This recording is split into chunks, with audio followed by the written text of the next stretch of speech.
come to the next thing. How do you reduce cost of the battery? As I have been repeatedly pointed out, improve the energy efficiency of electric vehicles. Now, we started talking about in 2016, when for autos the energy efficiency was 50 watt hour per kilometer, for 70 to 80 watt hour per kilometer. Today, for a normal drive with one person or two persons, three persons, it has gone down to 45 to 50 watt hour per kilometer. For buses, it used to be very high, 1600 watt hour per kilometer. Now they are 900 watt hour per kilometer. So 35 to 40% people have learned to improve the energy efficiency. Better tires have been used, better motor controllers have been used, and that knocks this off, and that reduces the battery size by 35 to 40%. That has made the batteries less expensive. That we have already achieved. Second is, can I reduce battery size? I still have so much of battery size left. Can I make it smaller? The problem is, smaller battery size will reduce cost, that is advantage, but it will limit the range of the vehicle. Earlier with this I could travel, let us say 150 kilometer. If I use 1/3 the size, I will only be able to travel 50 kilometer. So, all the time I will be worrying about that I will run out of battery, and that is called range anxiety. Now, in ICE vehicle, the petrol tank, you can fill in a lot of petrol, you do not have to worry about range anxiety at all. With electric vehicle, you are all the time worried about, by the time you reach at another charging point and charge, and it takes a long time to charge, will you run out of electric power? The fact that the electric vehicle takes long time to charge, much larger than the filling of petrol. Petrol filling 2 to 4 minutes, 5 minutes. Charging of electric vehicle 1 hour, 2 hour, 3 hour. So, this, while this reducing battery size is a great idea, it is full of holes. It creates more range anxiety, it takes longer to fill, and therefore is not practical just like that. But what if we use another strategy to make the public vehicle affordable? What if I cut the size into 1/3, 50 kilometers for, let us say, 3-wheeler battery, but I swap the battery. I don't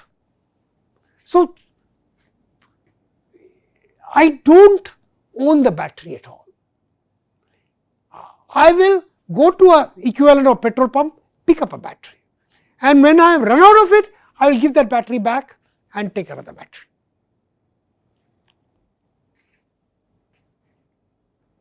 Very much like what we do for our LPG gas cylinder. We get the cylinder, use it, whenever we are done, we give it and give it a new one. That can be done very fast.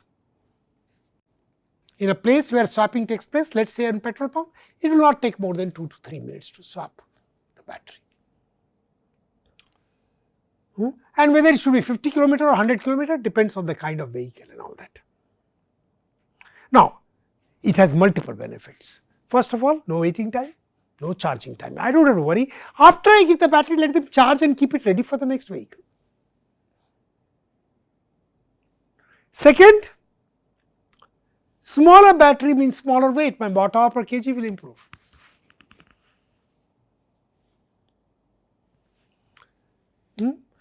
Which will, and I can pay for the usage of the battery, both its capital cost, depreciation and interest, plus the electricity cost.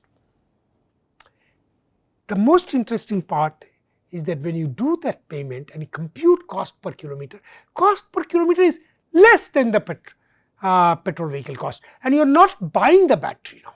So, you do not have to worry about capital cost. Of course, there is some engineering challenge in taking the battery out, swapping, connector has to fit well, has to last long, but that is very similar to what we did for LPG gas cylinder. Once standardized, this can work very well. There is yet another advantage. If you take the battery and now India temperature goes to 45 degrees centigrade, and if you start charging either fast or slow charge at 45 degrees centigrade, it hurts battery life. But if I am swapping the battery can go to a, let us say, air conditioned chamber allowed to cool for some time and then charge. If that happens, even life will be improved. So, swappable battery has all the advantage. This is something that we can make it easily for public vehicle, let us say for auto and taxi. For auto we can do 50 to 60 kilometer, for a car we can do 100 kilometers. Yes, we have to swap twice a day or thrice a day. How much does it matter? Because vehicle is running most of the day, sometimes you just go swap. If it takes few minutes, it is not a problem. And upfront you are not paying for battery, so cost is much lower and operation cost is low. What does it do? It separates the vehicle business and energy business. Energy business is run by an energy operator like a petrol pump. It will give you the battery. Capital cost of vehicle similar to the petrol vehicle, in fact less. Operation cost is similar and lower in fact.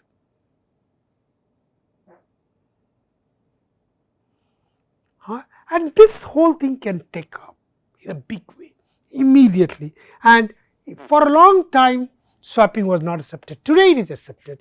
In fact, in this year finance minister's budget also, the finance minister announced swapping has to be done. We had proposed in 2016, 17, it was rejected. Painful, we lost the advantage of several years, but today finally people are getting the task. We can then make in high volume, get fleet operator company to buy vehicles in bulk and lease, get energy operators set up buy batteries in bulk and set up like petrol pumps. In fact, it can be set up in petrol pump and the whole thing can take off very, very fast. We are still debating on standards and delaying it, no reason to keep doing that. This makes capital cost of vehicle less than that of petrol cost and rupee per kilometer less than petrol, diesel and CNG. That was what we can do for public vehicles, for autos and for taxis. They can swap the battery twice a day. Personal vehicle, if I am driving, I don't want to go to petrol pump every day, even once, forget about twice a day. What do I do? And remember, batteries dominate the cost. How do I make personal vehicle, private vehicles? Larger batteries will increase the cost. For example, Tesla uses 540 kilometer, cost goes to $50,000, higher, $60,000, 40 lakhs, 50 lakhs. Vehicle weight will go up, energy efficiency will go down. Smaller battery on the other hand has range anxiety. Fast charging will hurt the battery, waiting time, we need public charging, fast charging will take time, very fast charge possible but greatly impacts the battery life. We will get into details of this and requires a very expensive battery. Even for fast charge 45 to 60 minutes wait, I am not willing to do that. And as the temperature goes up, all this charging, fast charging goes for a toss. What can I do for private vehicles in India? Remember, we are talking about India strategy. Look for I am talking about, let us say, either a scooter or a car. Now, the strategy can be different. How much do I drive per day on a scooter? Go and ask around. Most people drive 20 kilometer, 10 kilometer, 30 kilometer, 35, less than 50 kilometer. So, my battery need not be more than 50 kilometer drive battery for a two-wheeler, and I will charge it overnight at my home. If I have a place, I can simply charge it, no problem. I do not drive more than 50 kilometer. Car, how long you drive? Cars are driven longer, maybe 60 50 kilometers, 60 kilometers, 70, 80, you rarely ever drive. So, if I have a 100-kilometer car, again I can charge it every night. This will work quite well, except I live in Chennai and I want to go to Mahabalipuram. From IIT to Mahabalipuram back in the same day, 120 kilometers. My vehicle had only 100-kilometer car. My two-wheeler, I want to go for a spin, maybe again to Mahabalipuram. And Mahabalipuram is not even far. I may want to go to Pondicherry. What do? That is where I have a problem. Otherwise, but how often do I go? 3 times, 4 times a year? 5 times a year? Maybe 10 times a year. So, 10 days in a year I have a problem. Most other days I can slow charge it in the night, temperature is lower, 100-kilometer battery for my car, 50-kilometer battery for my two-wheeler. I can make it 60 and 120 if you want. But the 10-12 days when I want to drive fast, I may even want to go to Bangalore someday. That is where the problem is. What is the approach? The approach should be that my car or my two-wheeler should have a provision for 2 batteries. So, it allows 2 battery slot. One battery will come with the vehicle, 100 to 120 kilometer for car, 50 to 60 kilometer for a two-wheeler. That I buy. It is small, won't cost me that much. I will charge it overnight. That is my primary battery I drive. There is a secondary battery. I can pick up on demand and put it in the second slot. So, the day I want to go to Mahabalipuram, all that I go out of IIT, drive to Adyar, there is a BPL petrol pump which gives me a second battery. I put it in. Now, I have battery for 200 kilometers. No problem, I can go to Mahabalipuram. While coming back, I return that battery. Few minutes it will take. It's a swappable second battery. I will in fact first use the second battery so that I can use it, and then my own battery. My distance is 130, 140 kilometers. I will never exceed 200 kilometers. I go to Pondicherry, I have a little more problem. And I may have to take a second battery. In fact, I can reach Pondicherry also. But let us say I go to Bangalore. I have 200 kilometers, but Bangalore is closer to 350, 400 kilometers. So, I start with 2 batteries in the morning. First, I consume the energy from the swap battery, the swap in second battery. Then I will normally stop over after about couple of hours of drive, after 130, 140 kilometers. I will stop in a place, have a cup of tea or whatever. That time the battery that I have already used, the second battery, is swapped. So, suppose I took a petrol battery in a BPL swappable station, and there is another BPL swapping station. There are 3-4 such things on the way between here and the Bangalore. So, I stop there, I even have a cup of coffee, or I may even eat something, and the battery can be swapped. So, my 100 kilometer has been used, 100 kilometer charge was already there. I have again 200 kilometers, 300 kilometer range I have already got. I will reach on the outskirts, but probably I will stop for another few minutes sometime. Once again my small battery I can swap.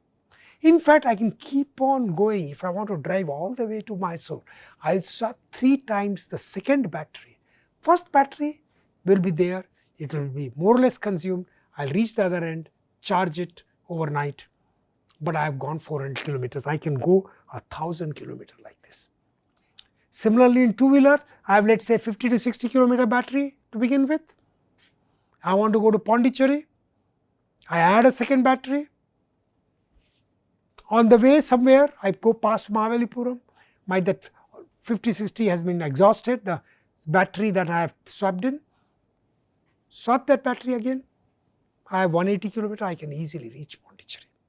And there I will overnight charge, and replace the swappable battery again. And if I sign with BPL petrol pumps, I will always use this in BPL petrol pumps. Second battery belongs to BPL, first battery belongs to me. And there is nothing about BPL. Instead of BPL, I can do IOCL. I don't care. I sign up with them and do that. That could be the approach called range extender batteries. That will work extremely well if we get our heads together and not 10 people try to interfere who partially understand, have no time, and but still want to drive the standard. They will mess up. This is what is needed to make the swapping is again done by energy operators. I am calling it energy operators, could be petrol pump, BPL. In fact, for the petrol pumps to survive, they need to become swapping stations tomorrow. The approach 3 is a conventional approach, similar to what is used in the West. No swapping, use the right size battery. For example, I can get my car with 300 kilometer battery or a two-wheeler with 150 kilometer battery. Slow charge normally, once in a while fast charge, even super fast charge at times. It will impact the battery life, my cost will go up, but then I am using that for convenience.